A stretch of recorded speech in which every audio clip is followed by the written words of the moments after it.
بسم اللہ الرحمن الرحیم۔ اللہ کے نام سے شروع جو بہت مہربان اور رحم کرنے والا ہے۔ حضرت سیدنا یزید بن سلط الجوشی رحمۃ اللہ علیہ فرماتے ہیں کہ ایک مرتبہ میں اپنے ایک عابد و زاہد دوست سے ملنے بصرہ گیا۔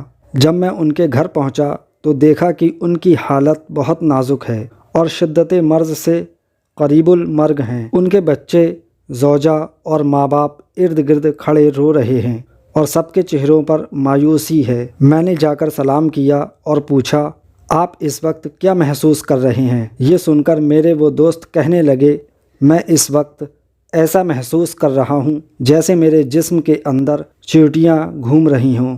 اتنی دیر میں ان کے والد رونے لگے تو میرے دوست نے پوچھا، اے میرے شفیق باپ، آپ کو کس چیز نے رلایا؟ کہنے لگے، میرے لال، تیری جدائی کا غم مجھے رلا رہا ہے۔ تیرے مرنے کے بعد ہمارا کیا بنے گا؟ پھر ان کی ماں، بچے اور زوجہ بھی رونے لگیں۔ میرے دوست نے اپنی والدہ سے پوچھا، اے میری مہربان و شفیق ماں، تم کیوں رو رہی ہو؟ ماں نے جواب دیا، میرے جگر کے ٹکڑے، مجھے تیری فرقت کا غم رلا رہا ہے۔ میں تیرے بغیر کیسے رہ پاؤں گی؟ پھر اپنی بیوی سے پوچھا، تمہیں کس چیز نے رونے پر مجبور کیا؟ اس نے بھی کہا، میرے شوہر، تیرے بغیر ہماری زندگی اجیرن ہو جائے گی۔ جدائی کا غم میرے دل کو گھائل کر رہا ہے۔ تیرے بعد میرا کیا ہوگا؟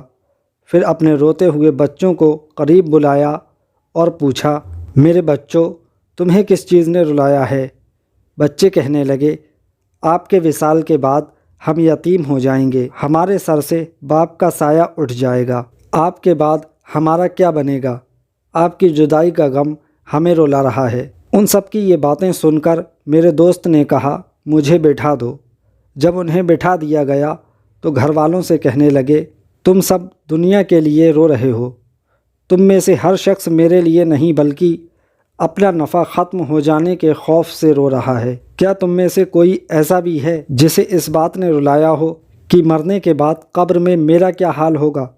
عنقریب مجھے وحشت ناک تنگ و تاریک قبر میں چھوڑ دیا جائے گا۔ کیا تم میں سے کوئی اس بات پر بھی رویا کہ مجھے مرنے کے بعد منکر و نکیر سے واسطہ پڑے گا؟ کیا تم میں سے کوئی اس خوف سے بھی رویا کہ مجھے میرے پروردگار کے سامنے حساب و کتاب کے لیے کھڑا کیا جائے گا؟ تم میں سے کوئی بھی میری اخروی پریشانیوں کی وجہ سے نہیں رویا، بلکہ ہر ایک اپنی دنیا کی وجہ سے رو رہا ہے۔ پھر ایک چیخ ماری اور ان کی روح پرواز کر گئی۔